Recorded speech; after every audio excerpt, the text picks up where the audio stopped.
अध्याय 2 देख रहे हैं, व्यापार से साम्राज्य तक।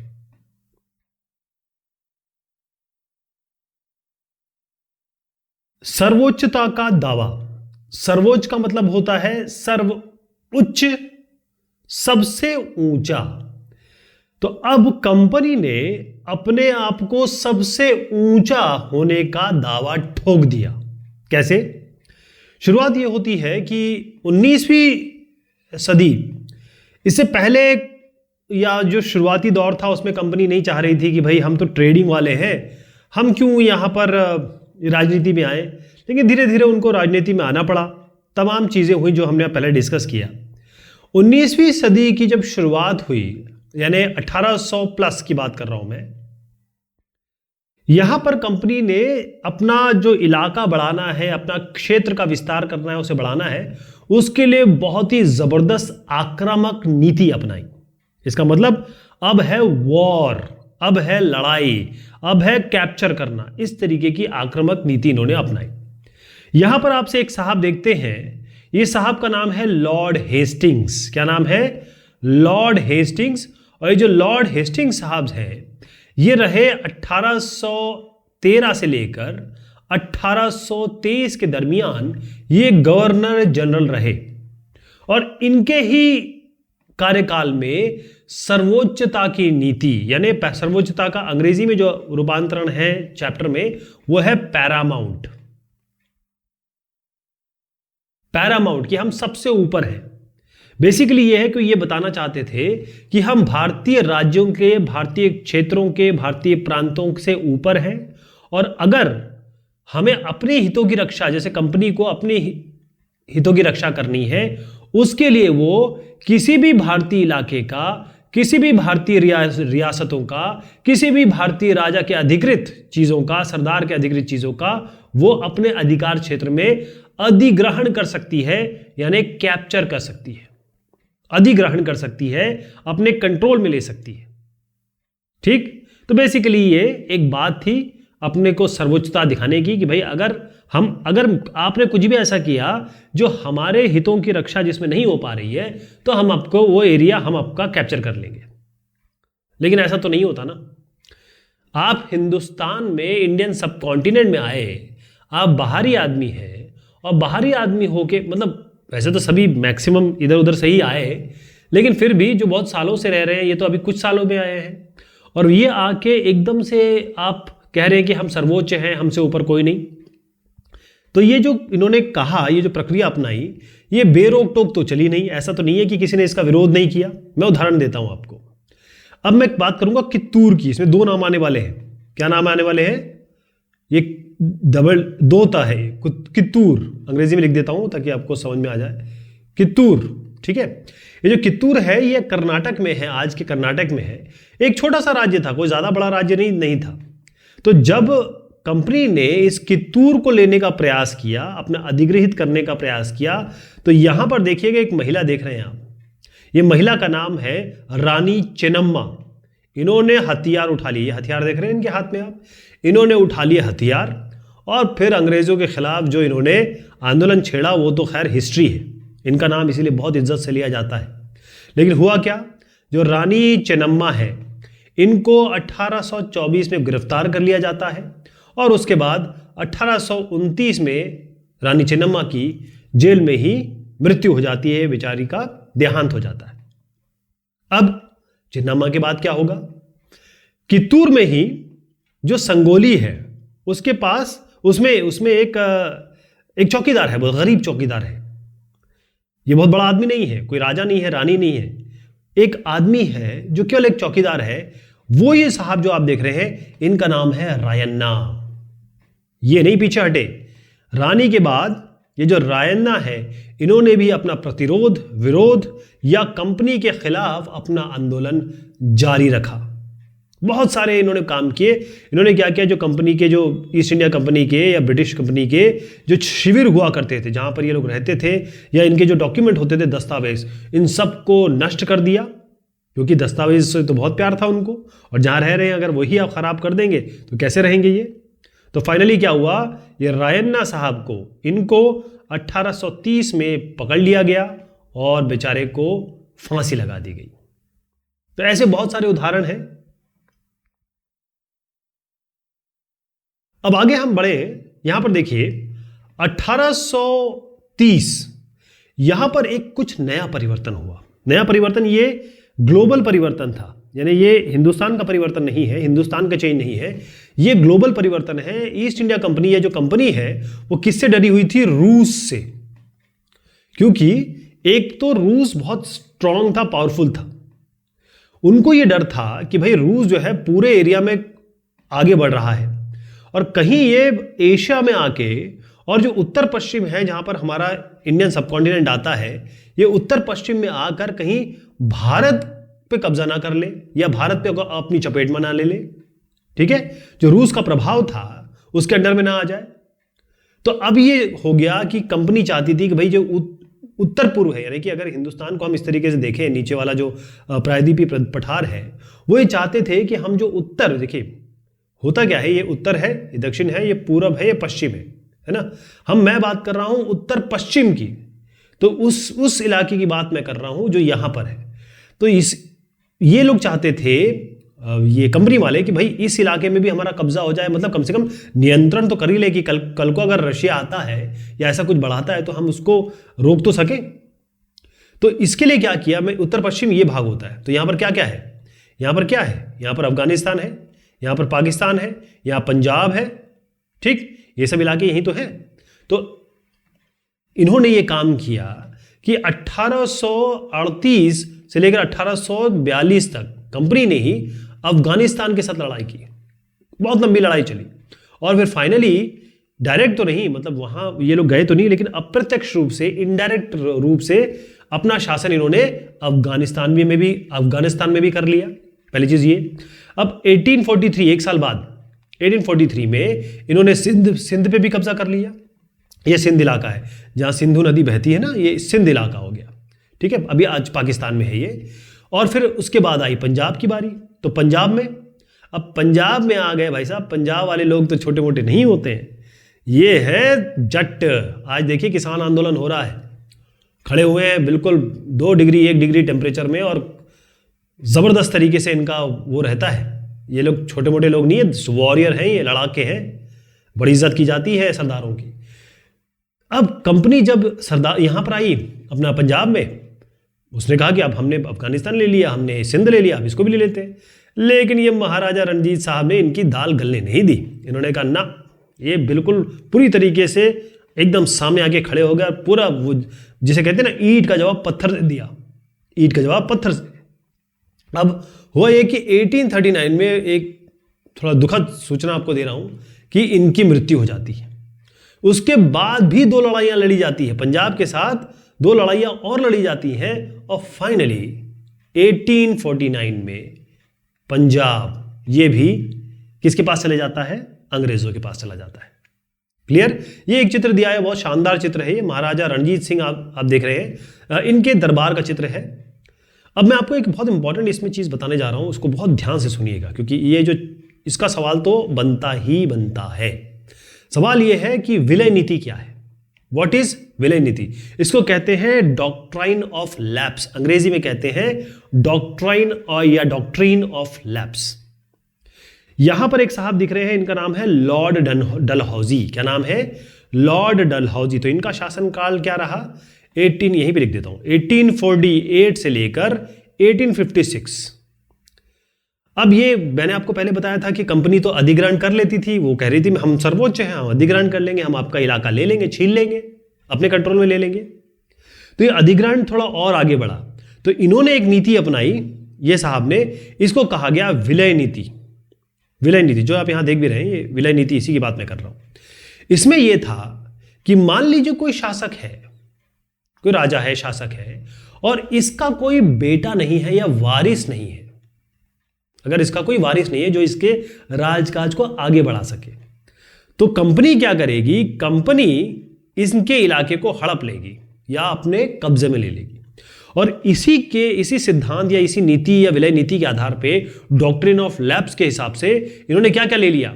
सतारा 1848 में, संबलपुर 1850 में, उदयपुर 1852 में, नागपुर 1853 में, और फाइनली झांसी, रानी झांसी ने कहा था कि मैं जीते जी तो अपना झांसी नहीं दूंगी। ये अंग्रेजों के हाथ में ये सारी चली गई। फिर से सुन लीजिए, सतारा, संबलपुर, उदयपुर, नागपुर और झांसी, ये सब कैसे गए हैं? ये डॉक्ट्राइन ऑफ लैप्स के थ्रू गए हैं।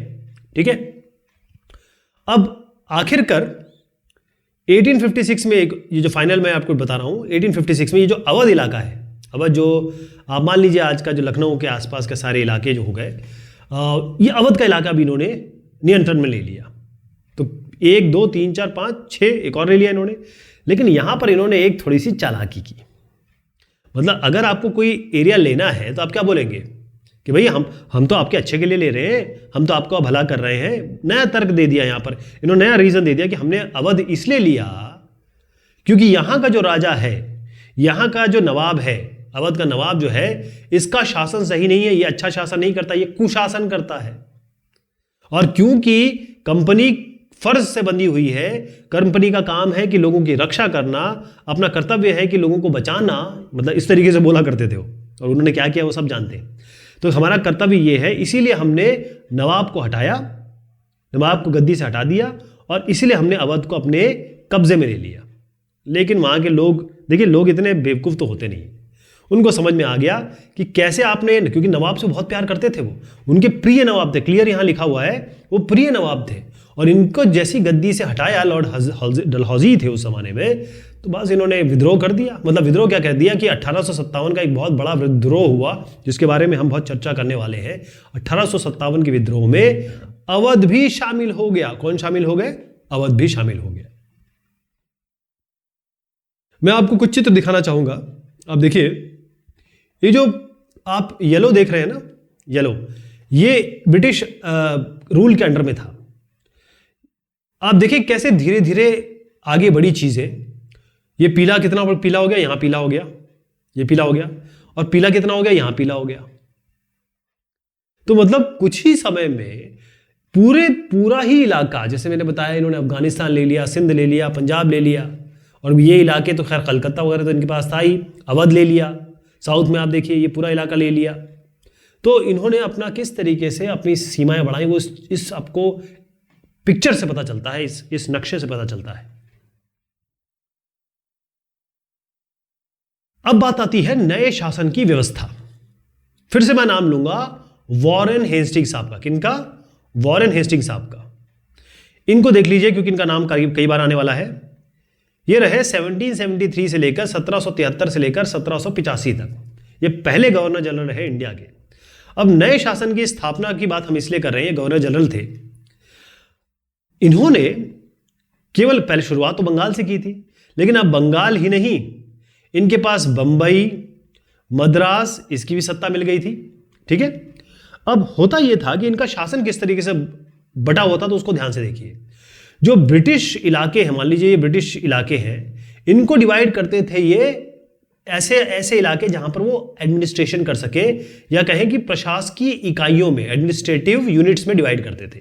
प्रशासकीय इकाई है ये, और इनको कहा जाता था प्रेसिडेंसी। क्या कहा जाता था? प्रेसिडेंसी। यहां पर ये लिखा हुआ है प्रेसिडेंसी। ठीक, तो प्रेसिडेंसी कौन कौन सी हुई? बंगाल, बंबई और मद्रास। ठीक, उस समय 3 प्रेसिडेंसी थी। तो मैं ये जो 4 बना दिए, इसको एक काट देता हूं, ऐसे बना देता हूं, ये बंगाल, ये बंबई और ये आपका मद्रास। ये हो गया। सबसे हर एक शासन जो है, मतलब हर एक प्रेसिडेंसी के पे एक गवर्नर होता था। कौन से? एक गवर्नर। जी लिख रहा हूं इसके लिए, फिर से बना देता हूं। जैसे 3 भाग में डिवाइड कर दिया, एक ये प्रेसिडेंसी हो गई, एक दूसरी प्रेसिडेंसी हो गई, तीसरी प्रेसिडेंसी हो गई। बंगाल, मुंबई जो आज का है, और मद्रास। इन सब का एक जनरल होता था, इसका भी एक जनरल होगा, इसका भी एक जनरल होगा। और इन तीनों जनरल का मतलब सबसे ऊपर एक होता था गवर्नर जनरल, जो आप यहां पर वॉरेन हेस्टिंग्स देख रहे हैं ना, वो उस तरीके से होते थे। तो वॉरेन हेस्टिंग्स जैसे साहब लोगों ने बहुत सारे एडमिनिस्ट्रेटिव, क्योंकि ये प्रशासकीय इकाइयां थी, तो एडमिनिस्ट्रेटिव इन्होंने चेंजेस किए, या कहें सुधार किया। ऐसा नहीं कह सकते, आज जो हमारा ऑफिस व्यवस्था है ना सरकारी, वो इन्हीं ने दी हुई है हमें। प्रशासकीय इन्होंने एडमिनिस्ट्रेटिव सुधार किए कि भाई जो चीज़ें ठीक नहीं चल रही थी, या अपने तरफ से वो उन्होंने सुचारू रूप से चलाया। तो इसी में अगर मैं आगे जोड़ूं तो 1772 की बात है, इन्होंने न्याय व्यवस्था लाई। अब ये जुडिशरी में आए, क्योंकि देखिए दो लोग, दो आदमी, या फिर दो समाज जहां आपस में रहते हैं, वहां कुछ ना कुछ तो न्याय की बात आती है, कुछ ना कुछ चीजें होती हैं। तो हर जिले में जितने भी इन्होंने डिस्ट्रिक्ट बनाए, हर जिले में 2 अदालतें होंगी। कौन सी अदालतें होंगी? एक होगी फौजदारी और एक होगी आपकी दीवानी। ठीक है, जो दीवानी अदालत है, फौजदारी और दीवानी, एक होता है क्रिमिनल, मतलब आप क्रिमिनल केस चलते हैं, जैसे यहां पर किसी को आपने किसी की हत्या कर दी और कहीं जमीन वगैरह विवाद है तो वो दीवानी में आ जाता है। तो फौजदारी और दीवानी अदालत, जो दीवानी अदालत है, जो दीवानी अदालत है, इसका मुखिया कौन होता था? जिला कलेक्टर, जो आज का कलेक्टर है, डीएम होता है, वही इसका मुखिया होता था। लेकिन कौन सा मुखिया होता था? ये कोई वो नहीं, ये अंग्रेजी या कहे यूरोपीय होता था, हिंदुस्तानी नहीं होता था, ये यूरोपीय मुखिया होता था। ठीक, अब आप देखिए, अगर आप किसी पे न्याय कर रहे हैं तो यहां पर सारे हिंदुस्तानी हैं, सबके सब तो हिंदुस्तानी है, या कहें कि इंडियन सब कॉन्टिनेंट के हैं, लेकिन मूल तो उनका हिंदुस्तानी है ना। उन पे आप राज करना चाहते हैं, उनमें कोई दिक्कत आ गई तो आप न्याय करना चाहते हैं। तो न्याय करते हुए अगर एक हिंदू आ गया, एक मुस्लिम आ गया, या 2 हिंदू आ गए, 2 मुस्लिम आ गए, तो उसके लिए कैसे आपको कैसे पता चलेगा? क्योंकि आपका जो कलेक्टर है वो तो यूरोपीय है, वो तो हिंदुस्तानी नहीं है। तो उसके लिए किसकी मदद लेनी पड़ेगी? मुसलमानों के लिए लेनी पड़ेगी मौलवी की, और हिंदुओं के लिए लेनी पड़ेगी पंडितों की। ठीक है, तो हिंदू पंडित और मौलवी का जो भी भारतीय कानूनों की व्याख्या करते थे कि भारत में इसके हिसाब से ये कानून है, अगर ये ऐसा करेंगे तो ये आपको सजा देनी है, और ये ऐसा करेंगे तो ये सजा देनी है। मतलब वो अपना धर्मशास्त्र देखते थे, ये अपना कुरान पाक मजीद देखते थे। तो जो फौजदारी अदालत है, ये जो दीवानी का तो मैंने बता दिया, दीवानी का समझ में आ गया ना। अब मैं फौजदारी की तरफ जा रहा हूं। फौजदारी अदालत जो है वो आज भी, अभी भी काजी और मुफ्ती इन्हीं के अंतर्गत में थी, लेकिन फिर भी वो आते तो कलेक्टर के अंडर में ही थे, मतलब कलेक्टर की निगरानी में आते थे।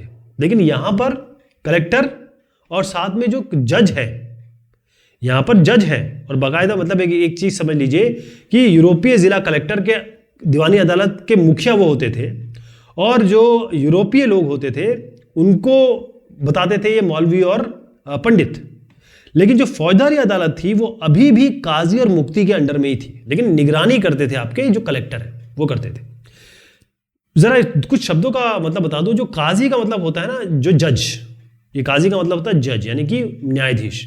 और जो मुफ्ती साहब होते हैं या मुफ्ती साहब जिन्हें कहते हैं, वो होते हैं कानून के जानकार, यानी कि मुस्लिम समुदाय या मुस्लिम कानून के जानकार होते हैं। वो बताते हैं कि भाई इस कुरान के हिसाब से इन्होंने जो गलत काम किया है उसके हिसाब से क्या सजा मिलनी चाहिए। तो मुफ्ती होते हैं, ये न्याय वाले होते हैं, लेकिन इनको किसकी जानकारी होती है? मुस्लिम समुदाय के जो भी उनके शास्त्र होते हैं उनके बारे में। एक शब्द आएगा यहां पर, महाअभियोग, वो आपको बताता हूं मैं। यहां पर देखिएगा, ये जो वॉरेन हेस्टिंग्स साहब है ना, ये जो वॉरेन हेस्टिंग्स साहब है, इनके ऊपर ये महाअभियोग चल रहा है। और ये जो है ब्रिटिश संसद ने महाअभियोग का जो इन पे चला मुकदमा 7 साल चला, 7 years। ठीक, क्योंकि उन्होंने कहा कि भाई बंगाल का शासन जो है आपने ठीक से नहीं चलाया, तो इन पे महाअभियोग चल गया, 7 साल चला।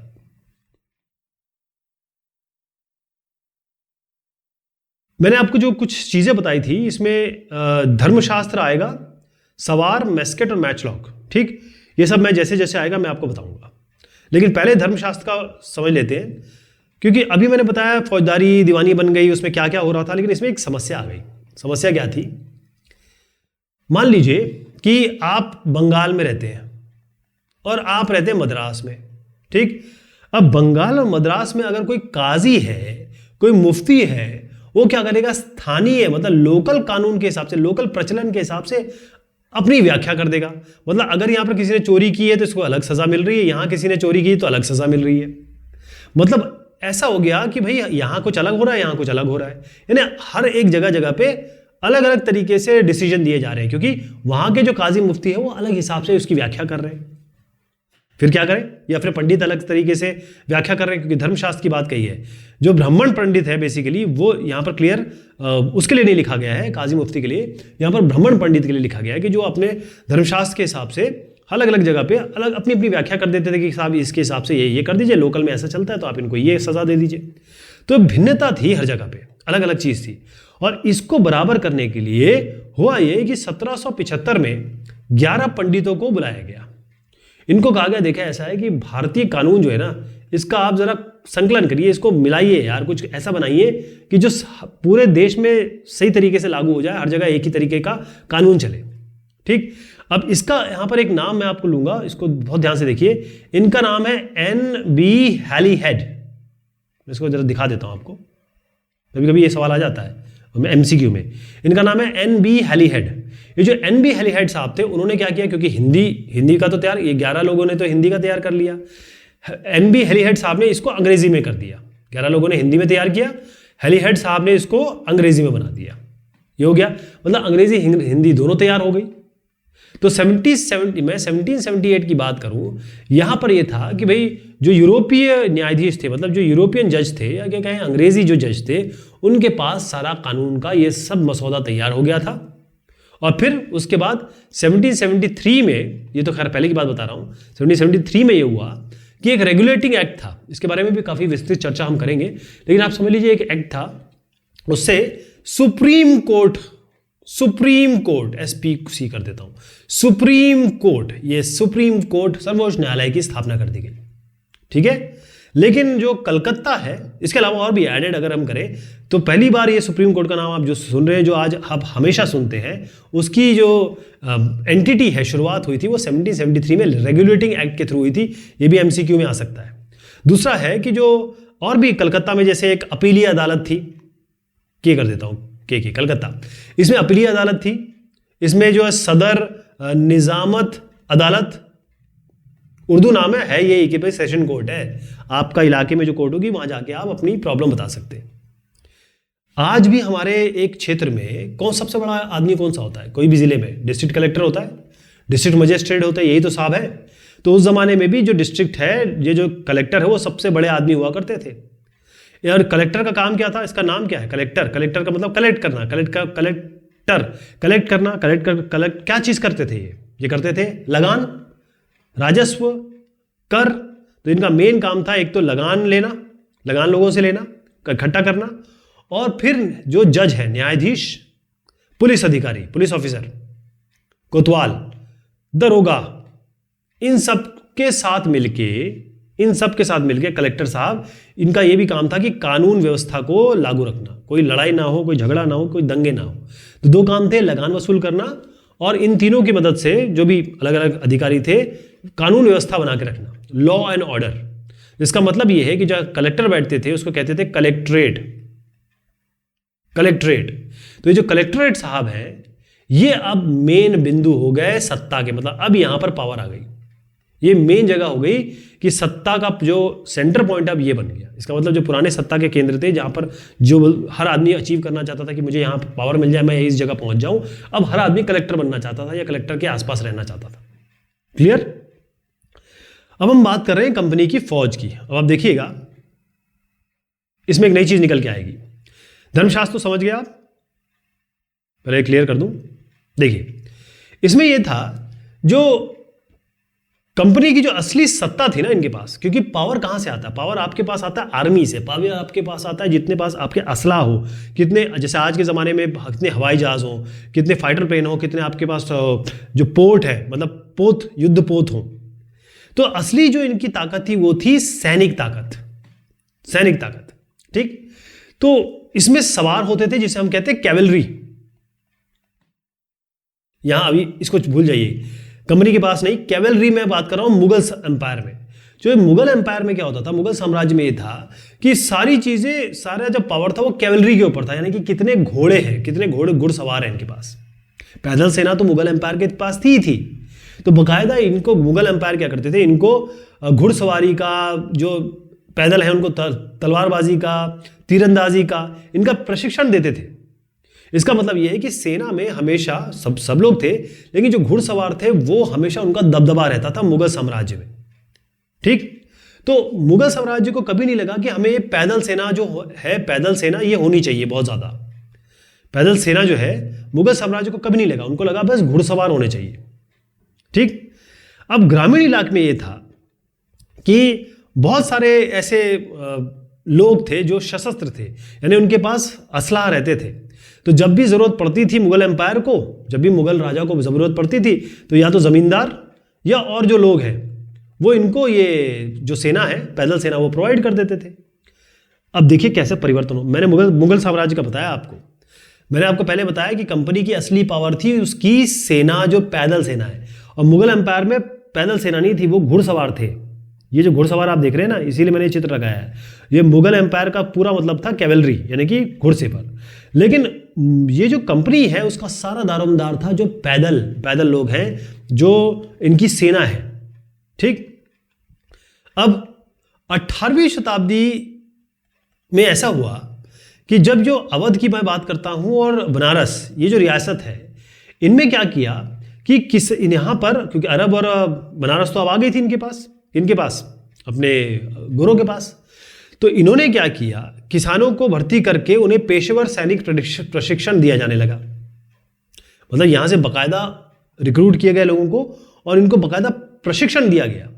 ठीक, तो अंग्रेज इन लोगों को, जिनको ये रिक्रूट करते थे, उनको कहते थे सेपॉय या सिपॉय। ये कहां से आया है? ये आया है हमारे सिपाही से। सिपाही का मतलब क्या होता है? उसका मतलब सोल्जर होता है ना। तो ये सिपॉय आर्मी कहते थे, जो इन्होंने बनाई ना, इसको ये कहते थे सिपॉय आर्मी। लेकिन अब क्या हुआ, 1820 में थोड़ा टेक्नोलॉजी बदली, तकनीक बदल गई। ठीक, तो उनको कैवेलरी नहीं चाहिए थी अभी, यानी जो घुड़सवार है वो नहीं चाहिए थे। उसका कारण क्या था? क्योंकि जो ब्रिटिश एम्पायर है, ब्रिटिश जो राज है, वो कहाँ किस किस से लड़ रहा था? वो बर्मा से लड़ रहा था, वो अफगानिस्तान से लड़ रहा था, मिस्र से, इजिप्ट से भी लड़ रहा था।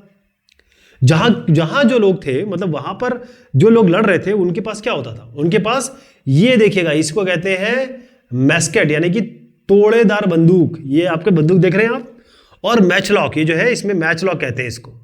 तो तोड़ेदार बंदूक और मैचलॉक ये होते थे किनके पास? इन लोगों के पास, जो कहां लड़ रहे थे?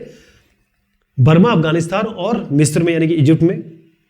तो जो सिपाही हैं, इनको कैसा, ये जो जिनको ये रिक्रूट करते थे, उनको बकायदा प्रशिक्षण दिया जाता था कि भाई आप प्रशिक्षित हो जाएं, डिसिप्लिन में रहें। तो प्रशिक्षण दिया जाता था, उनसे प्रैक्टिस कराई जाती थी, अभ्यास कराया जाता था, और इनसे क्या कहा जाता था कि आप डिसिप्लिन में रहें, अनुशासन में रहें। ये मेन चीज हो गई थी। ठीक है, इसकी बात मैं आगे बढ़ा रहा हूं, लेकिन आपको जरा एक बार बता दूं, सवार का मतलब है घुड़सवार, घुड़सवारी की बात हो रही है। मैस्केट का मतलब यह है पैदल सिपाहियों द्वारा इस्तेमाल की जाने वाली एक भारी बंदूक। तो ये बंदूक जो देख रहे हैं, वो ये मैं बताने की कोशिश कर रहा हूं।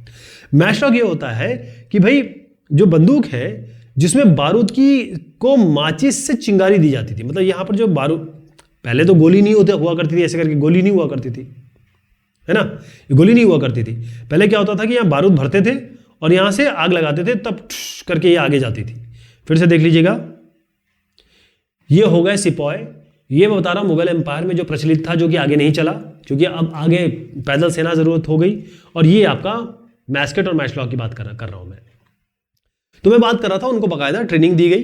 ठीक है, अब कई बार ये होता था कि जब आप इन लोगों को रिक्रूट करेंगे, मान लीजिए ये हिंदू है, ये मुसलमान है। अब अगर मुसलमान को आप सूअर पेश करोगे तो वो तो घबरा जाएगा। हिंदू को अगर आप गाय पेश करोगे, वो तो आपकी जान ले लेगा, है ना। तो ये दोनों चीजें बड़ी दिक्कत, क्योंकि उनके धर्म में बड़ा इसका वो है। तो इन्होंने कई बार इन लोगों को रिक्रूट तो किया, लेकिन जाति और समुदाय का ध्यान नहीं रखा। और यही बात जो है वो 1857 की एक बहुत बड़ा कारण बना, जहां पर सिपाहियों ने विद्रोह कर दिया। इन्हीं सिपाहियों ने, ये जो सिपाही मैं कह रहा हूं, इन्होंने विद्रोह कर दिया। यहां जो आप एक चित्र देख रहे हैं, वो घुड़सवार का देख रहे हैं। ठीक है, एक घुड़सवार का है। तो ये जो हमने चर्चा की है ना, इसका निष्कर्ष मैं आपको बता देता हूं कि जो ईस्ट इंडिया कंपनी है, ये एक व्यापारिक कंपनी थी। मतलब ये केवल ट्रेड करने आई थी। धीरे धीरे ये कॉलोनियल रूल ले आई इंडिया में। मतलब इसने हिंदुस्तान को, या कहें इंडियन सब कॉन्टिनेंट को, इसने एक पूरा का पूरा उपनिवेश बना लिया अपना। और हुआ ये कि जैसे ये यूके है, ये आपका हिंदुस्तान है, या फिर कहें इंडिया है या इंडियन सब कॉन्टिनेंट, यहां पर इस तरीके से पोर्ट होप से मतलब ये आपका हो गया क्या, अफ्रीका, ऐसे घूम के आना पड़ता था। तो यहां पर भाप का इंजन जैसे ये शुरुआत हुआ, तो जो 6 से 8 महीने लगते थे पहले, अब ये जो रास्ता था यहां से यहां तक मात्र 3 हफ्ते, यानी कि 21 दिन में, 3 हफ्ते, 3 वीक्स में पूरा हो गया। तो बहुत सारे अब अंग्रेज और अंग्रेज की पूरी जो फैमिली है वो सब आया करती थी। तो इस तरीके से चीज़ें आगे बढ़ी और धीरे धीरे ईस्ट इंडिया कंपनी ने एक तरीके से मैं कहूँ व्यवहारिक तौर पे तो आप समझ लीजिए, जैसे मैं अगर 1857 की बात करूँ, पूरा जो इंडियन सब कॉन्टिनेंट था 63% जो भूभाग था और 78% जो ये ज़मीन हो गई, ये आदमी हो गए, मतलब प्रतिशत आबादी, इस पे सीधा शासन जो था वो ईस्ट इंडिया कंपनी का था। और आप कह लें कि भाई एक्चुअल में व्यावहारिक स्तर पे देखा जाए, जो एक्चुअल स्तर में था, पूरे ही देश पे ईस्ट इंडिया कंपनी का ही राज था, नियंत्रण था। एक और चीज बताता चलूं, ये जो डच व्यापारी जैसे ही आपके अफ्रीका पहुंचे, खासतौर पे साउथ अफ्रीका, दक्षिण अफ्रीका, 17वीं शताब्दी की बात बता रहा हूं मैं आपको, वहां से शुरुआत हुई इन दास व्यापार की, स्लेव ट्रेड। आप देखिए बेचारे लोग हैं, आदमी हैं, औरतें हैं, बच्चे हैं, और जंजीर से बचे, इनको जंजीर से बांधा हुआ है, यानी कि लोहे की जो कड़ियां होती है मिलकर एक जंजीर बनती है, उनसे बांधा हुआ है। और 1834 में जब ये स्लेव ट्रेड को ख़त्म किया गया, तो उस ज़माने में जब ख़त्म किया जा रहा था, तब भी आप सोचिए कितने लोग थे, 36, इसको मैं अगर 36 से 37 ही कह दूँ, 37,000 लोग दास थे उस समय, स्लेव ट्रेड थे। यहाँ पर एक बड़ी दुखदाई कहानी बताई गई है कि यहाँ माँ खड़ी है और बच्चे जो है वो किसी और को बेचे जा रहे हैं। माँ देख रही है कि बच्चे कहीं और जा रहे हैं, पति कहीं और जा रहा है। आप सोचिए अगर एक बच्चा यहाँ जाए, एक बच्चा यहाँ जाए और माँ कुछ नहीं कर सकती, तो इससे बुरी ज़िंदगी क्या होगी। ऐसी बुरी ज़िंदगी इन दासों की थी। अच्छी बात है अब ये नहीं है। चलिए साहब, ये बात हुई इस टॉपिक की। बहुत शुक्रिया, बहुत मेहरबानी आप सभी की।